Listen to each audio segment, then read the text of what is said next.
Assalamualaikum warahmatullahi wabarakatuh. Alhamdulillah alladzi anzala ala abdihi alkitaba wa lam yaj'al lahu 'iwaja qayyiman liyunzira ba'san shadidan min ladunhu wa yubashshira al-mu'minina alladhina ya'maluna as-salihati anna lahum ajran hasana. Salatan wa salaman ala Rasulillah wa ala man ittaba'ahu wa walah.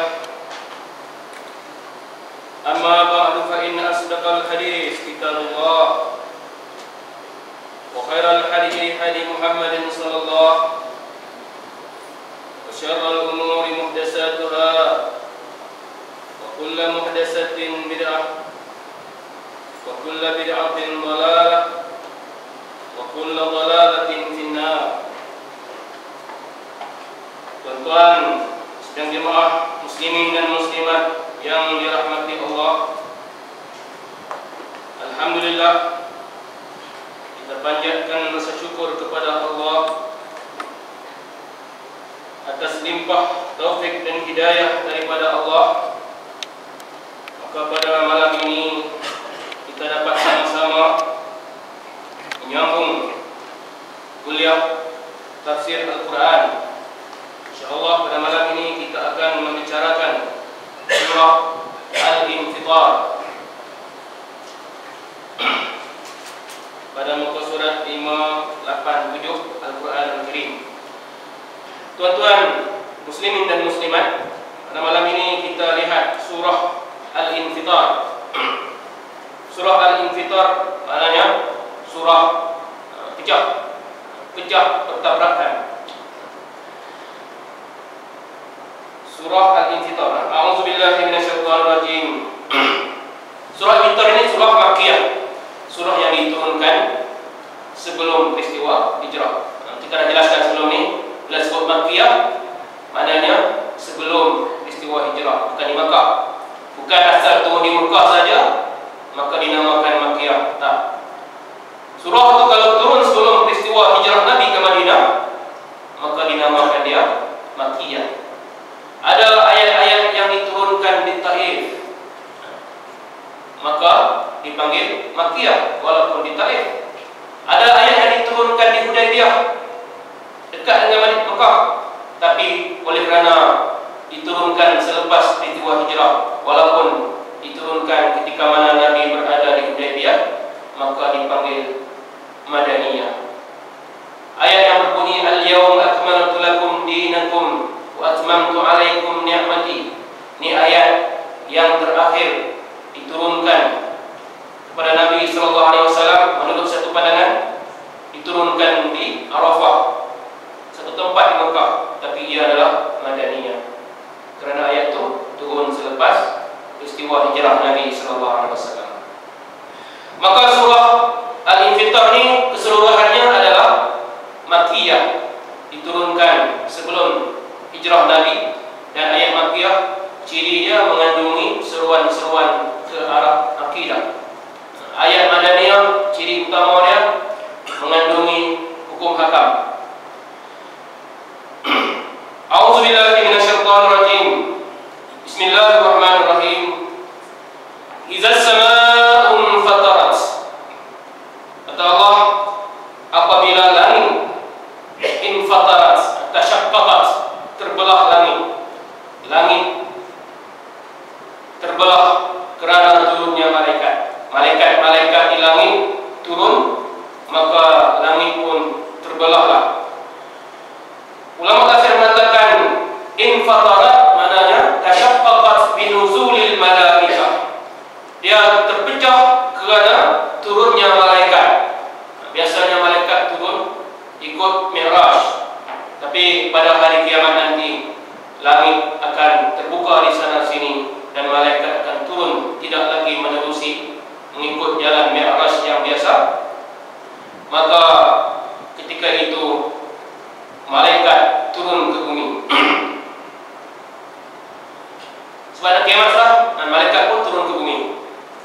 Akan berlaku peristiwa-peristiwa demi peristiwa yang berikutnya sampai ke mahsyar, sampai kepada hisab, dan akhirnya neraka dan surga akan berlaku proses ini di bumi. Wa idzal kawakib intasarat, dan apabila bintang-bintang bertaburan, intasarat maknanya bintang ini tatasaqatat, berjatuhan. Bintang yang sekarang ini sedang berada di orbitnya, bintang ini akan berjatuhan. Berjatuhan maksudnya keluar dari orbitnya, ada yang jatuh ke bumi, ada yang berlaku dengan planet yang lain. Maka ada yang hancur, hancuran-hancuran tersebut bersimpang siur jatuh ke bumi pun ada. Maka inilah suasana yang disebut sebagai inkasarat. Macam kita ambil pasir ulama, dia bahasanya Arab inkasarat, ambil pasir tabur. Bila tabur, pasir itu berterbangan. Inkasarat ar-ramli, berterbanganlah pasir. Maka begitulah bintang-bintang yang ada di angkasa raya pada ketika itu akan bertaburanlah, keluar daripada nizam dan sistem yang telah Allah tetapkan. Wa idzal biharu fujirat, dan apabila laut disatukan.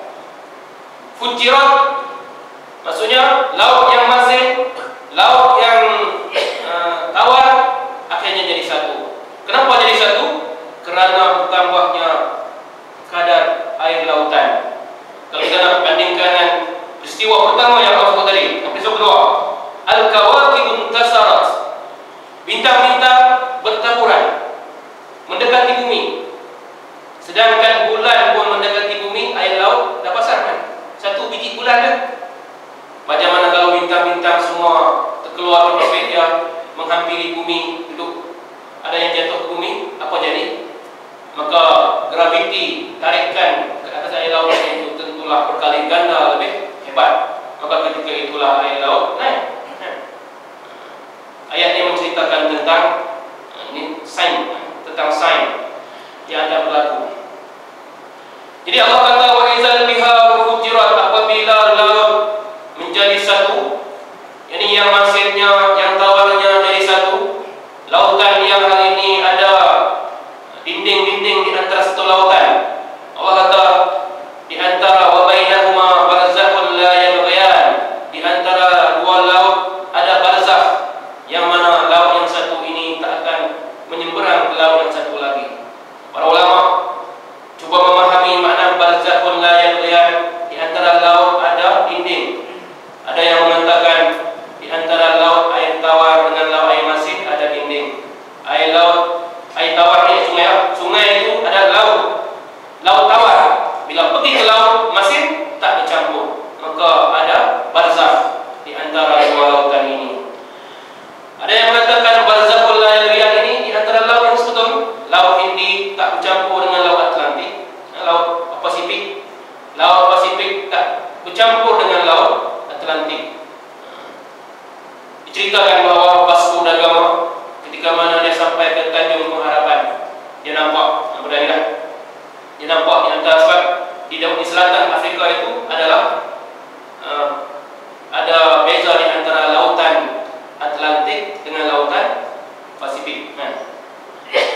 Jadi laut tak bercampur pada asalnya, tapi bila dah berlaku peristiwa di angkasa raya, bintang-bintang bertaburan, langit-langit sudah hancur, langit sudah koyak rabak, maksudnya langit ini dah berlubang,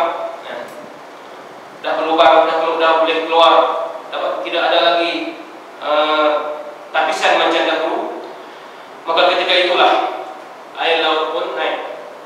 Sebelum ini kita dah jumpa dalam surah At-Takwir, Allah menceritakan bahawa laut ini sujirat, wa idzal biharu sujirat, dan ingatlah kata Allah bila laut dinyalakan api. Dua ayat ini ada kaitan. Bila Allah kata wa idzal biharu sujirat dalam surah yang terdahulu, dan ingatlah apabila laut apinya menyala. Ayat ini Allah kata wa idzal biharu sujirat, dan ingatlah apabila laut disatukan semuanya, kerana air semuanya bercampur jadi satu. Dalam sains, air ini ini tercipta dengan dua komponen. Kita panggil H2O. H2O ni hidrogen oxide. Oxide. Hidrogen satu, oksigen dua kan. Okey, oxide dah kan. Jadi hidrogen ni dia merupakan oksigen ni dia menyalakan api. Kalau tidak ada oksigen, api tak nyala. Tapi hari ini air tak nyala, sebab campuran yang telah Allah wujudkan antara hidrogen dengan oksigen ni sempurna, tak menjadikan dia api. Tapi pada satu ketika nanti komponen ini akan jadi cacamarba. Oksigen akan menyalakan hidrogen. Ketika itulah akan menjadi apa yang Allah sebut dalam ayat surah At-Takwir, wa izal biharu sujirat, apabila laut menyala api. Jadi apabila air laut dinyalakan, maksudnya pecah dia punya komponen-komponen dia, maka ketika itu berlakulah pertambahan air lautan lagi, pertambahan air lautan. Sebagaimana yang telah disebutkan, mendidih, tambah, maka kujirat. Wa izal kuburu bu'sirat, dan apabila kubur dibongkarkan. Kubur maksudnya yang bawah naik atas. Dalam surah Al-Zalzal Allah sebut wa alqat ma fiha wa takhallat. Dalam satu surah lain wa alqat ma fiha wa takhallat, Allah kata bumi akan muntah keluar apa yang ada dalam perutnya, wa takhallat, dan akan kosonglah bumi. Maksudnya segala isi yang ada di dalamnya akan keluar, termasuklah kubur-kubur. Kubur-kubur akan terbongkar keluarlah mayat hidup kembali. Maksudnya alimat nafsum ma qaddamat wa akharat, maka mengetahuilah manusia apa yang telah dia lakukan dahulu, ma qaddamat, apa yang dia buat pada masa hidupnya dulu daripada amal perbuatannya, wa akharat, dan apa yang akan dia dapat pada akhirnya. Setelah ini dia akan dapat apa? Manusia pada hari itu pun kata Allah tahulah ma qaddamat fid dunya, apa yang telah dia buat ketika mana dalam dunia, wa akharat, apa yang akan dia temu pada hari akhirat.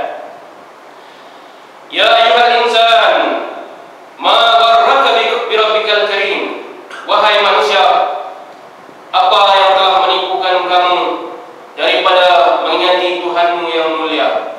Gharra, jadi manusia ini selalu dalam keadaan maghrur, dalam keadaan tertipu. Lalu Allah tanya, ma gharraka bi rabbikal karim, apa yang buat kau tertipu wahai manusia daripada mengingati Tuhanmu yang mulia. Dalam sebuah hadis Nabi sallallahu alaihi wasallam, ketika mana Nabi baca ayat ini, ya ayyuhal insanu ma gharraka bi rabbikal karim, faqala Nabi sallallahu alaihi wasallam, gharrahu jahluhu, kata Nabi, telah memperdaya oleh manusia itu kejahilannya. Ibnu Abbas kata ayat ini diturunkan berkenaan dengan pemuka-pemuka Quraisy dan tempelak pemuka Quraisy seperti Ubay bin Khalaf, Al-Walid bin Al-Mughirah, yang mana mereka ini mendustakan Nabi Muhammad sallallahu alaihi wasallam. Maka Allah kata, wahai manusia, wahai pemuka-pemuka Quraisy, apa yang menyebabkan kamu terpedaya daripada mengikuti apa yang telah Rasul kurnia berikan kepada kamu? Tetapi dalam Quran ini kalau kita baca satu ayat yang dinyatakan sebab nuzul dia khusus, maka sebenarnya dia adalah untuk umum. Al-ibrah bi umumil lafzi la bi khususis sabab. Kaidah dia, ibrah dalam Quran, ibarat Quran ini kita nak faham ya, kita kena jadikan dia umum. Jangan jadikan dia khusus berdasarkan sebab nuzul. Sebab nuzul adalah cerita tertulah, tapi bila kita baca, kita nak lebarkan kepada yang lain-lain. Walaupun turun kepada orang kafir Quraisy, tetapi ia merangkupi semua. Walaupun diturunkan kepada orang kafir, tapi dia juga hendaklah difaham dalam konteks orang beriman. Orang beriman pun tertipu, kan? Semua manusia tertipu. Kita yang sembahyang pun boleh tertipu dengan berbagai penyakit yang mengganggu orang yang sembahyang. Riya, sum'ah, takabur, dan berbagai lagi sifat-sifat mazmumah yang disenaraikan oleh para ulama. Kita sembahyang di masjid, kadang-kadang kita rasa kita lebih baik, kan? Ada orang tertipu, saya tidak mau pergi sembahyang di masjid sebab takut orang puji saya. Ini pun tertipu juga. Kenapa tak pergi masjid? Saya kalau pergi masjid tak boleh jadi riya. Dia nak lari daripada riya, dia terperangkap dengan riya. Orang tahu semua bahawa sifat ikhlas itu mulia. Semua orang nak dipanggil ikhlas. Tak ada mau, tidak ada orang mau dirinya dipanggil riya. Semua orang mau dirinya disebut sebagai ikhlas.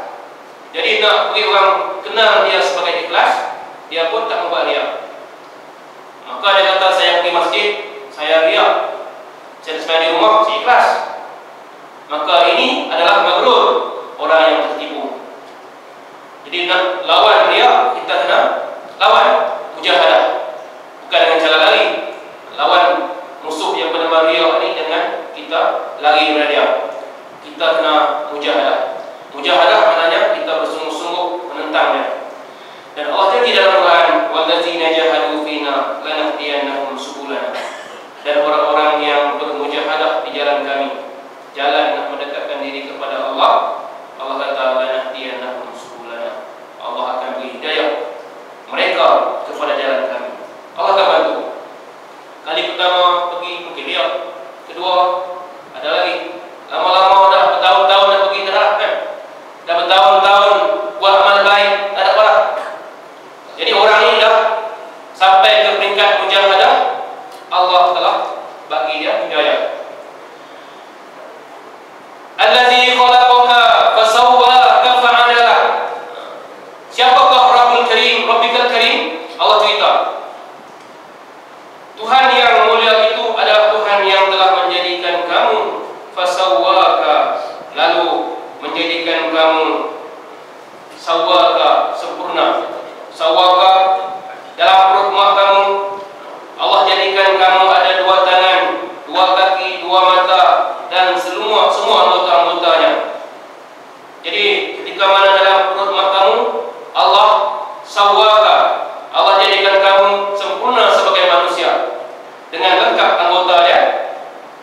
Fa'adalak, ataupun kata Allah telah menjadikan kamu mu'tadilan, menjadi sempurna seperti mana makhluk lain, makhluk-makhluk yang lain, manusia yang lain sempurna. Jadi manusia diciptakan Allah dalam keadaan sempurna dan adil. Adil maknanya mu'tadil, sederhana, tak melampau. Tengok saja pada badan kita, kan? Pada mata kita, pada hidung kita, mulut kita, kaki kita, tangan, jari-jari kita. Tak ada benda yang kita boleh komen. Kita nak kata kenapa jari kuning tak sama panjang. Kalaulah tidak ada sifat sawwaka, Allah tak jadikan kita ni sawwa, sifat yang komplit, sempurna, no comment, maka tentulah kita boleh ditikaikan. Jari kita sepatutnya sama panjang, kan? Tak sama panjang ni tak cantik. Kenapa ada bulu kening? Bulu kening penting, kan? Kalau tak ada bulu kening ni payahlah nak buka mata. Dengan adanya bulu kening, peluh tak masuk dalam mata. Jadi semua yang ada dalam badan kita ni melengkapi maksud tasbiyah yang Allah beri kepada kita. Fi ayyi suratin ma syaa rakkabat, kata Allah, dalam rupa mana yang Allah nak susun kamu. Allah nak buat macam mana kamu ni, maka Allah telah tentukan. Rupa manusia ataupun rupa haiwan. Ada manusia lahir rupa haiwan, ada manusia lahir cacat, ada manusia lahir tak sebagaimana rupa ibu ayah dia. Ibu ayah putih, anak hitam ada juga. Mak ayah hitam, anak putih. Ini semua surah. Surah yang mana Allah rakkabat, Allah susun kamu. Kalla bal tukazibuna biddin. Bahkan kata Allah, kamu banyak mendustakan agama. Kamu walaupun demikian banyak nikmat yang telah Allah berikan kepada kamu, kamu tetap mendustakan agama yang telah Allah kurniakan kepada kamu. Wa inna 'alaikum lahafizin kiraman katibin ya'lamuna ma taf'alun. Dan sungguhnya bagi kamu ada malaikat yang memelihara, hafizin, kiraman katibin yang mulia lagi mencatat. Ya'lamuna ma taf'alun, mereka tahu apa yang kamu kerjakan. Jadi malaikat yang dibekalkan kepada setiap daripada kita, ada beberapa malaikat, 2 malaikat mencatat kiri dan kanan yang kita panggil sebagai Raqib dan Atid. Kita selalu menyebut malaikat itu namanya Raqib dan Atid. Sebenarnya bukan nama dia Raqib dan Atid. Raqib, Atid ni sifatnya. Malaikat itu dalam ayat yang lain Allah sebut lahu mu'aqibatun min baini yadayhi. Bagi mereka ada malaikat mu'aqibat. Malaikat mu'aqibat ni termasuklah Raqib dan Atid juga mu'aqibat. Jadi kepada manusia ni Allah hantar malaikat penjaga yang jaga anggota dia ikut shift. Bila dah habis shift, naik ke langit, ganti malaikat lain jaga. Kita tidur, dia jaga. Telinga kita, mata kita, hidung kita, semua anggota kita dia jaga. Daripada kadang-kadang kalau kita tidur semut tak masuk kan. Macam mana kalau dia ada malaikat jaga, semut masuk telinga kita. Tidur berkali lipat masuk dalam telinga kita. Tapi ada malaikat yang dipanggil sebagai mu'aqibat. Termasuk dalam malaikat yang menjaga manusia ini adalah Raqib dan Atid. Dalam surah Al-Ma'arij Allah kata ma yalfizu min qawlin illa ladaihi raqibun atid. Tidak melafazkan seorang manusia satu perkataan melainkan ada Raqib dan Atid yang mencatat. Kalau kita ucapkan aduh, jalan-jalan sepak batu, aduh, kataan aduh tu pun malaikat catat. Apalagi kataan lain, apalagi syaitan yang mencela, yang menghina, mengutuk orang, mengumpat keji manusia lain, lebih-lebih lagi lah. Kita hanya mengucap kataan aduh kerana tersepak batu. Kalau sambung lagi aduh, celaka batu ni, siapa letak sini? Lagi dah kan? Lagilah besar dosa dia. Hanya sepatah kalimah aduh malaikat catat. Itulah yang maksudkan ma yalfizu min qaulin. Tak melafazkan satu kalimah, satu qaul oleh seorang manusia illa ladaihi raqibun atid, melainkan ada Raqib dan Atid. Kata Dr. Umar Sulaiman Al-Ashqar hafizahullah, dia kata ulama, kepada semua ulama menyebut bahawa malaikat yang mana menjaga dan menulis amal manusia itu namanya Raqib dan Atid. Mereka berdalilkan kepada firman Allah yang saya bacakan tadi, ma yalfizu min qawlin illa ladaihi raqibun atid, dan berdasarkan beberapa hadis yang tidak sahih. Kata dia Ar-Raqib wal Atid. Adapun Raqib dan Atid ini adalah 2 sifat bagi 2 malaikat yang mana menulis amal hamba manusia, menulis amal hamba. Makna Raqib dan Atid adalah 2 malaikat yang mana hadir dan menjadi saksi. Raqib ni menyaksikan, Atid hadir. La yawibani anil abd, dia tak hilang daripada seorang hamba, sentiasa bersama hamba. Walaisal murad annahuma isman lil malaikat, dia kata bukanlah maksud Raqib dan Atid ni nama malaikat tersebut, sifat dia. Rakib mana dia? Puati. Puati tengok. Atid tak tinggalkan. Jadi oleh kerana sifat mereka ada dua ni, mereka pun dipanggil Rakib dan Atid. Bukan maknanya malaikat ni nama dia Rakib Atid. Banyak kan? Setiap orang ada dua. Berapa juta manusia ni? Semuanya Rakib Atid. Jadi sebab itu dia kata bukan nama dia Rakib Atid, tapi malaikat tu sifat dia Raqiban wa Atidan. Kata Imam Qurtubi, Rakib al-mutatabi' lil umur, yang sentiasa ikut semua perkara. Apa manusia buat dia ikut. Dia ikut tengok berarti kan. Yang kedua, al-hafiz. Mana Rakib ni? Dia al-hafiz, dia pelihara, dia jaga. Yang ketiga, asy-syahid, dia menyaksikan. Adapun mana Atid, dia kata al-hadir la yaghib. Atid ni mana dia? Dia hadir dan tak pernah hilang. Tak pernah hilang daripada manusia. Dalam sebuah hadis Nabi sallallahu alaihi wasallam, Nabi menyebutkan bahawa malaikat Rakib dan Atid ni dia sentiasa bersama dengan manusia, melainkan dalam dua keadaan. Yang pertama, ketika mana seseorang itu sedang setubuh. Ketika mana dia bersama isteri dia setubuh, maka malaikat Rakib Atid ni tak ada. Yang kedua, ketika mana dia sedang di dalam bilik air mandi, dia dalam keadaan sedang buang hadas dan jinabah atau benar ni, malaikat tak ada. Akrimu al-kiramil katibin, kata Nabi, muliakan oleh kamu malaikat kiramin katibin. Ini Rakib Atid. Allazi la yufariqunakum, yang mana malaikat ini tak pernah meninggalkan kamu illa inda ihda halatain, melainkan dalam dua situasi, al-janabah wal ghaid, dalam keadaan janabah dan ghaid.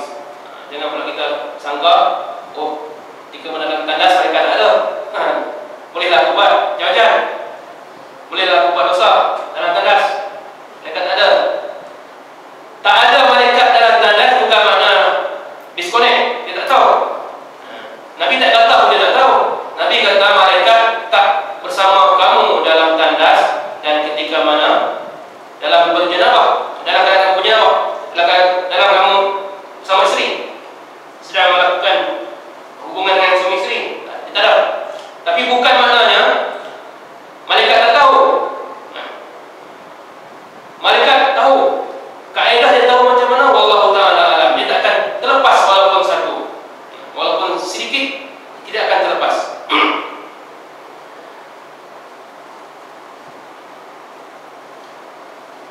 Kata Ibn Abbas bahawa Rasulullah SAW telah bersabda, Innallaha yanhaakum 'anil ta'ali, sesungguhnya Allah melarang kamu daripada telanjang. Fastahyu min malaikatillahi allazi ma'akum, maka malulah oleh kamu dengan malaikat-malaikat Allah yang bersama dengan kamu, al-kiramil katibin, kata Nabi, yang mana mulia lagi menulis, allazina la yufariqunakum illa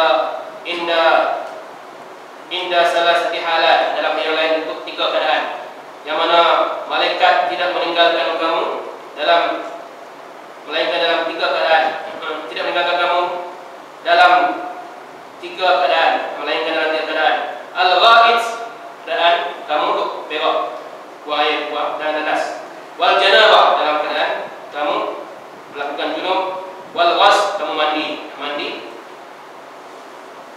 dalam bilik air, kamu dah mandi. Wa fa iza irtasala ahadukum bil ara, bila seorang kamu mandi telanjang, fal yastatir bisawbi, maka tutuplah dengan pakaiannya, au bijarmi haid, ataupun dinding bilik air, au ba'ir bi ba'ir, ataupun tutuplah dengan unta, ya, pelindung kat unta, ya.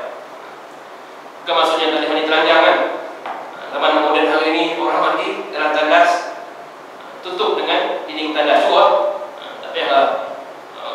Tak payahlah kita bersusah payah nak pakai kain basahan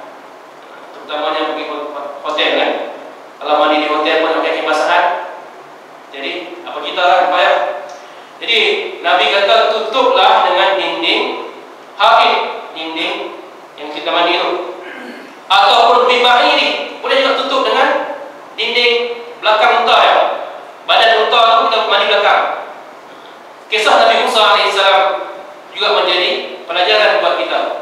Nabi Musa ni, kaum Bani Israel kata dia cacat. Menjadi tabiat Bani Israel, mereka mandi ramai-ramai kat sungai, telanjang. Masing-masing telanjang. Kau tengok aku tengok kau mandi dalam sungai. Nabi Musa tak mandi bersama mereka. Nabi Musa ni kalau dia nak mandi di sungai, dia pergi mandi di belakang batu. Bila mandi di belakang batu, dia buang kain baju dia letak atas batu. Maka di belakang batu itulah dia mandi.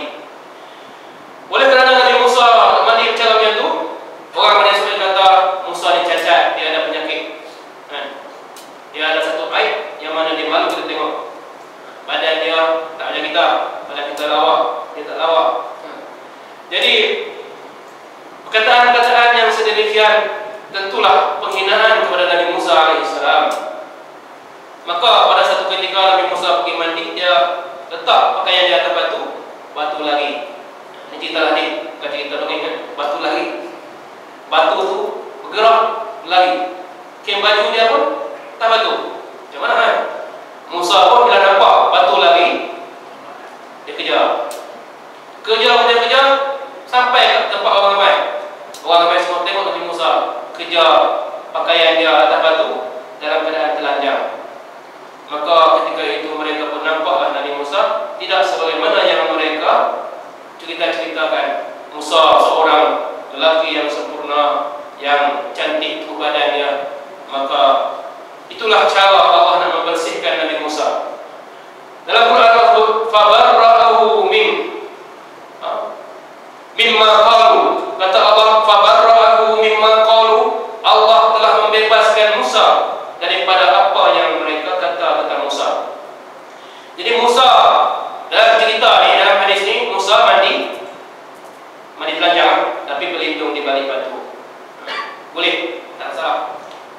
Dalam syariat Nabi Musa boleh, dalam syariat Nabi Muhammad SAW pun boleh.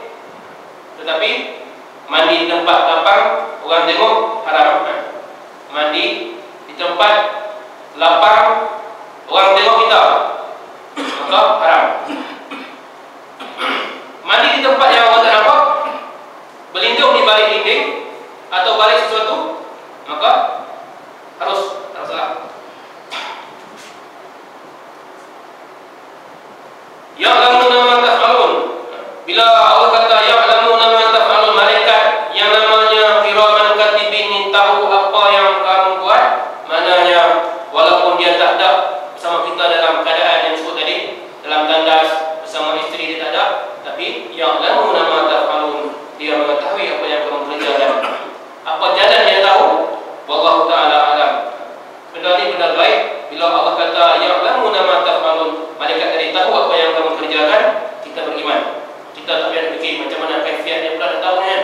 Malaikat tahu macam mana, dia tak sama kita. Jadi banyak benda lah. Hari ni kita tak ada bersama, kita tahu kan. Ada video kan, ada macam-macam cara untuk kita tahu satu benda yang mana kita tak ada bersama dengan dia. Malaikat lagi lah, lebih canggih. Innal abrara lafi na'im, kata Allah, sesungguhnya orang yang berbuat baik berada di dalam na'im. Na'im ni syurga. Na'im syurga. Wa innal fujjara lafi jahim. Dan adapun orang yang fujar, maka mereka berada di dalam jahim. Perkataan fujar merujuk kepada orang-orang kafir. Orang-orang yang beriman, mereka tidak digelar fujar walaupun mereka ini berdosa. Walaupun mereka orang yang berdosa, kalau dia beriman, maka mereka bukanlah orang fujar. Orang fujar adalah orang-orang kafir. Yaslaunaha yaumaddin, mereka akan masuk ke dalamnya. Yang orang abrar masuk dalam surga, orang fujar masuk dalam neraka, mereka akan masuk pada hari kiamat. Summa ma adraka ma yaumaddin. Kemudian kamu tahukah apakah itu hari agama? Yaumuddin adalah hari agama. Dalam Al-Fatihah kita baca Maliki Yaumiddin, Raja pada hari agama. Jadi Allah kata Dia adalah Raja pada hari agama. Kenapa disebut sebagai Yaumuddin? Kerana pada hari itu tidak ada agama lain melainkan agama Allah. Dalam dunia ni ada banyak agama. Hari-hari dalam dunia ni berbagai-bagai din, jalan hidup, way of life, ada macam-macam. Din bukan semata-mata agama. Din ini adalah the way of life, jalan hidup manusia. Itu yang dipanggil sebagai agama. Cara dia makan, cara dia minum, cara tidur, cara bergaul, cara dia memerintah, cara dia beribadat, semua itu termasuk dalam perkataan din. Maka hari kiamat ini disebut sebagai Yaumuddin sebab pada hari itu tidak ada lagi yang lain-lain yang kita guna masa dunia ni. Cara hidup dalam dunia adalah cara hidup yang Allah terima pada hari itu hanyalah cara hidup Islam. Summa ma adraka ma yaumuddin, kemudian kamu tahu tak apa itu hari agama, kata Allah. Dalam Quran bila kita jumpa kata adraka, ma adraka, apa yang, kalau dalam tafsir apa jalannya untuk engkau tahu, Assalamualaikum, apa jalan kiranya untuk kau tahu. Inna anzalnahu fi lailatul qadr wa ma adraka ma lailatul qadr, apa jalannya untuk kamu tahu apa itu malam Al-Qadar. Jadi terjemahan lama disebut apa jalannya. Ma adraka ini Allah kata kamu tahu tak apa itu hari agama. Bila kata adraka maknanya Allah terangkan, kamu tahu sebenarnya, kamu sebenarnya tahu. Berbeza dengan satu kalimah lagi yang sama dengannya dalam Quran, yudrika wa ma yudrika la'as-sa'ata takuna qariba. Kata Allah, apakah kamu tahu apa itu hari kiamat? Boleh jadi hari kiamat sudah dekat. Wa ma yudrika la'as-sa'ata takuna qariba. Jadi dua istilah yang hampir sama makna ya, tapi berbeza konsepnya. Bila Allah kata wa ma adraka, maknanya carilah dalam Quran nanti. Allah dah terangkan benda ini. Wa ma adraka ma lailatul qadr, adakah kamu tahu apa benda itu Lailatul Qadr? Sebenarnya kamu tahu, Allah dah beritahu dah. Tapi kalau Allah kata wa ma yudrika la'alla as-sa'ata takuna qariba, apakah kamu tahu tentang hari kiamat? Boleh jadi hari kiamat sudah dekat, kamu tak tahu. Kamu tak tahu bilakah akan terjadinya hari kiamat. Ini antara uslub Al-Quran. Uslub Al-Quran ini yang cerita dua situasi yang mana berbeza. Satu benda yang ditanya oleh Allah pada kita, kamu tahu tak? Kalau benda yang ditanya itu kita dah tahu, Allah kata ma adraka. Kalau benda yang ditanya itu kita tak tahu, ma yudrika, kamu tak tahu mana tu. Imam Bukhari sebut dalam sahihnya tentang ayat inna anzalnahu fi lailatul qadr. Imam Bukhari ketika mana dia membawakan ayat tadi, dia sebutkan kataan Ibnu Uyainah. Dia kata dalam Quran, Ibnu Uyainah kata dalam Quran, kalau kamu jumpa perkataan ma'adraka faqad a'lama, maka sungguhnya kamu dah tahu dah. Kamu dah tahu apa yang Allah tanya kamu tu, kamu tahu. Wa ma qala wa ma yudrika, dan apa yang Allah kata ma yudrika, apakah yang kamu tahu? Fa innahu lam ta'lamhu, maka sesungguhnya kamu tak tahu tentang dia. Yauma la tamliku nafsun li nafsin syai'a, pada hari di mana seseorang tidak memiliki seorang yang lain. Mak ayah tak memiliki anaknya, seorang pemimpin tak boleh memiliki pengikutnya, pengikut pula tak boleh memiliki pemimpinnya. Pada hari itu tak ada siapa milik siapa. Wal amru yawma idzin lillah, pada hari itu urusan semuanya kembali kepada Allah. Urusan pada hari itu semuanya milik Allah. Manusia tidak lagi memiliki sebagaimana dia memiliki ketika mana dalam dunia dahulu. Kata Ar-Razi, wal amru yawma idzin lillah, isyarat kepada bahawa yang kekal, yang wujud pada hari itu hanyalah Allah, dan urusan-urusan pada hari itu sebagaimana azali. Sebagaimana azali urusan itu. Wa fil akhirah wa lam yataghayyar min halin ila halin. Di atas satu benda yang terlihat pada hari itu dia tak berubah. Bukan benda itu berubah. Yang berubah adalah pandangan orang yang melihat. Allah buat benda tu sebagaimana adanya. Tetapi benda tu bila manusia tengok teruk kan, dahsyat. Sebenarnya tak dahsyat pun. Yang dahsyatnya adalah yang memandang. Yang memandang. Bukan kepada yang dipandang. Yang dipandang ni tak berubah. Bila Allah kata, dan Nabi kata hadis, matahari pada hari mahsyar sejengkal di kepala. Jadi, adakah matahari itu duduk sejengkal di kepala? Ataupun matahari itu sebagaimana sifatnya matahari memancar di atas, tinggi? Tidak, matahari bukan berubah daripada atas duduk sejengkal di kepala. Tapi perasaan manusia pada hari itu yang menyebabkan dia merasa sejengkal di kepala. Panasnya digandakan, maka rasalah matahari itu sejengkal di kepala. Demikianlah hal-hal yang lain pada hari itu. Dia bergantung kepada orang yang memandang. Siapa orang yang pandang? Bukan benda yang dipandang. Sirat, titian sirat yang kata kecil seperti rambut.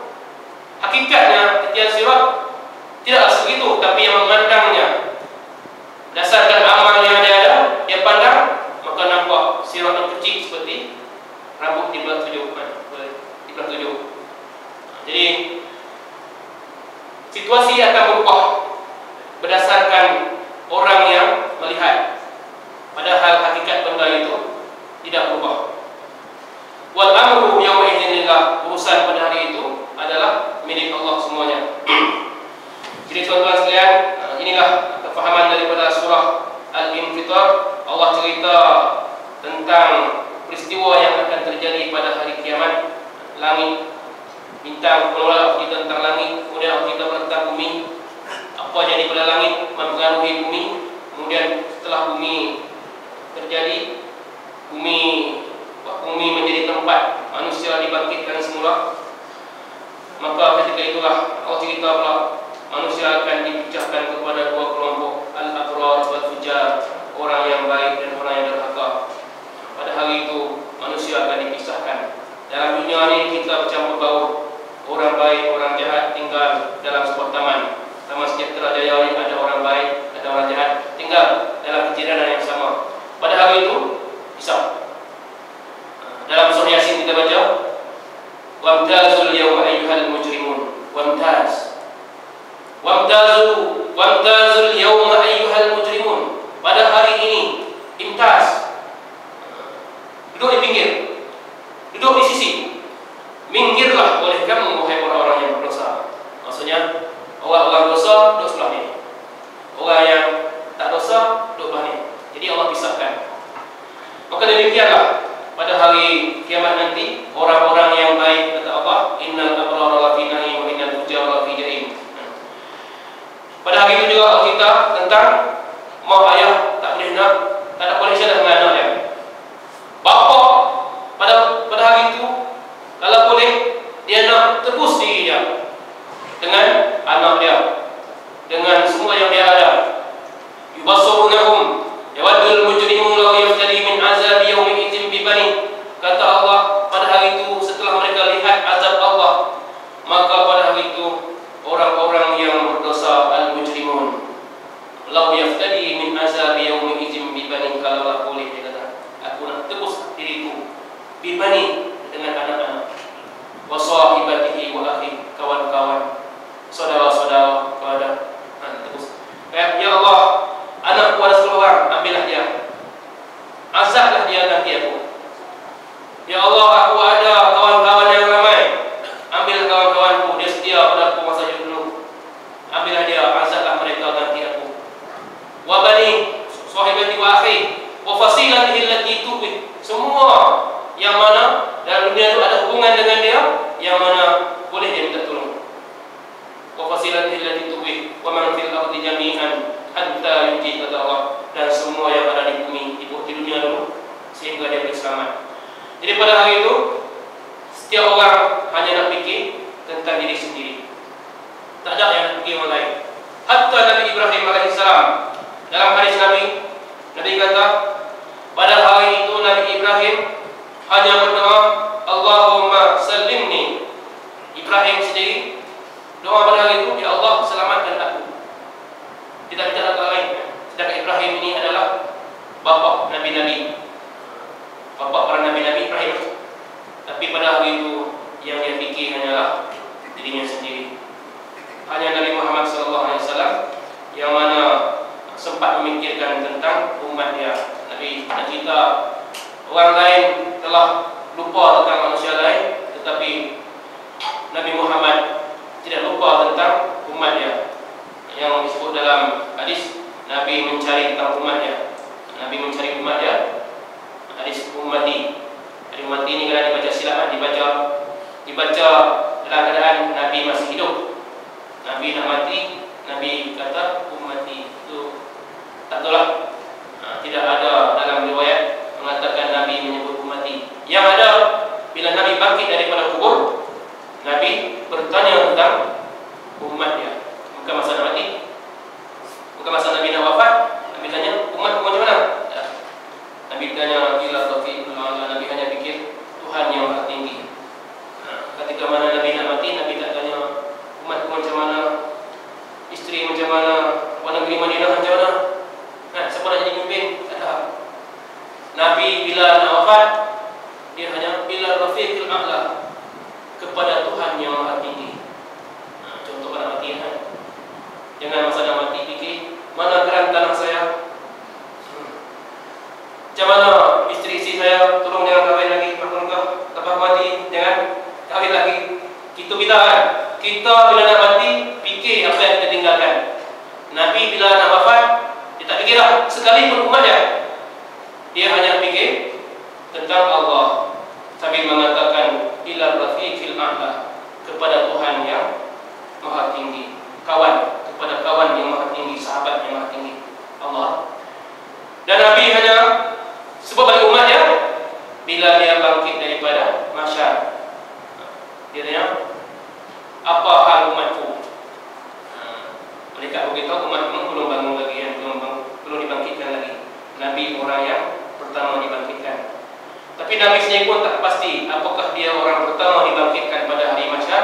Sebab kata Nabi dalam hadis, ketika mana dia dibangkitkan, dia nampak Musa. Nabi kita hadis, ketika mana dia bangkit daripada kubur, hidup, dia nampak Musa duduk pegang tiang aras. Musa pegang tiang aras, dan aku tak tahu, kata Nabi, adakah dia bangkit sebelum aku atau tidak.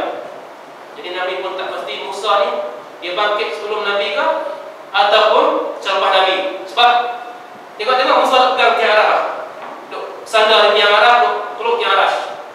Macam mana tiang aras tu telah orang, tapi Nabi dalam hadis Nabi kata, Musa bila aku bangkit, aku nampak dia sedang duduk bersandar di tiang aras Allah. Allah ni ada aras. Aras adalah makhluk Allah yang paling besar di antara semua makhluk Allah. Langit, di atas langit yang tujuh ada kursi. Di atas kursi ada air. Wa kana tahtahu wa kana arsyu 'alal ma', kata Allah. Dan sesungguhnya aras Allah itu di atas air.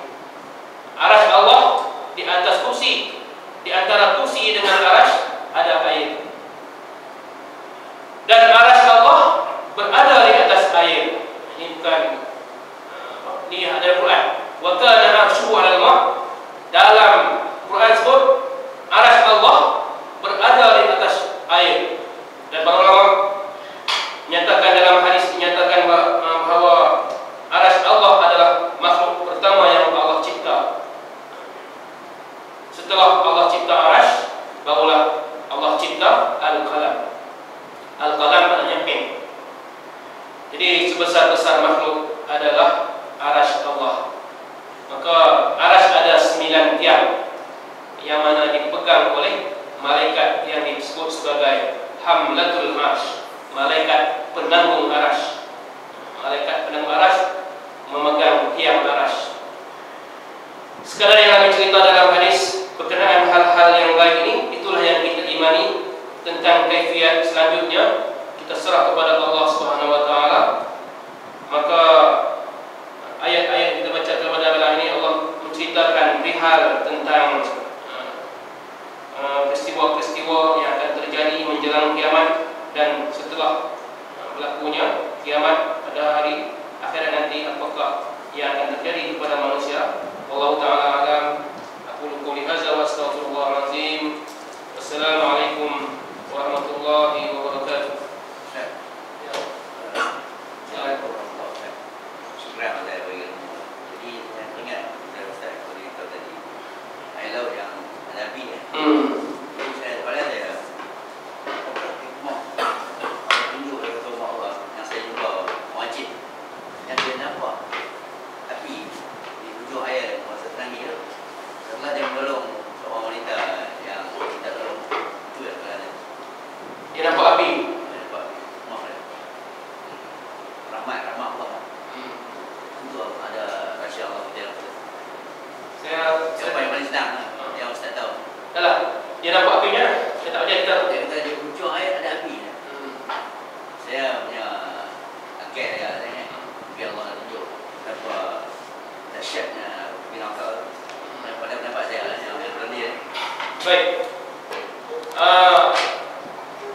Bila Allah kata wa idzal biharu sujirat, apabila laut dinyalakan api, para ulama menyatakan bahawa neraka yang Allah ciptakan untuk ditempatkan manusia yang berdosa pada hari, manusia yang kafir pada hari kiamat nanti adalah laut. Laut ini akan dijadikan neraka. Dalam hadis dinyatakan bahawa yang akan jadi mahsyar itu adalah bumi Syam. Bumi Syam itulah tempat di mana mahsyar. Jadi neraka laut. Bila dah nyalakan api semua laut ini, maka laut itu akan ditransform jadi neraka. Jadi daripada mahsyar ke neraka, ada yang pergi syurga. Syurga ni di langit kan? Di langit itu syurga. Jadi titian sirat ni, dia punya perjalanan titian sirat nak pergi syurga ni sejauh 1500 tahun perjalanan. 500 tahun mendaki, 500 tahun mendatar, 500 tahun menurun. Itu sebut hadis.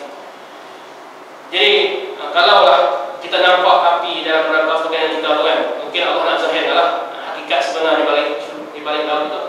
Laut itu memang mengandungi unsur api, cuma tak keluar ni kerana campuran oksigen dan hidrogen yang Allah cipta itu dia punya sempurna, menyebabkan dia tidak, oksigen tidak membakar, tidak membantu untuk hidrogen membakar. Tapi satu ketika nanti akan berlaku penguraian oksigen dengan hidrogen akan berlaku, maka menyalalah api. Jadi laut akan menjadi tempat neraka.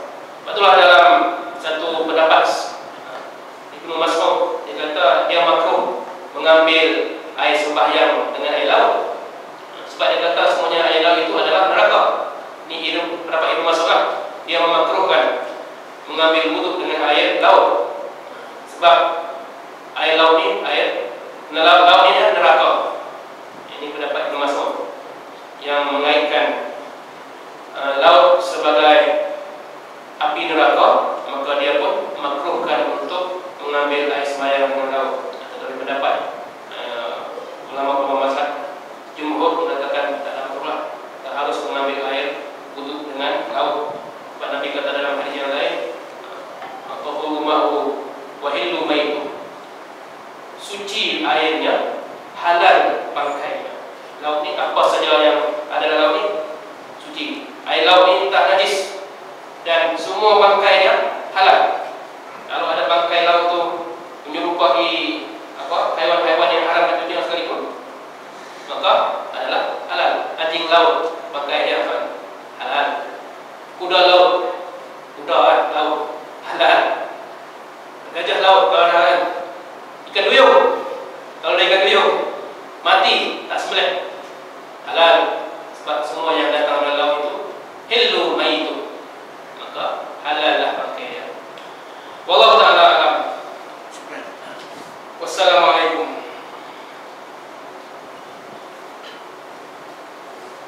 Bismillahirrahmanirrahim. Alhamdulillahirabbil alamin wassalatu wassalamu ala rasulillah ajmain.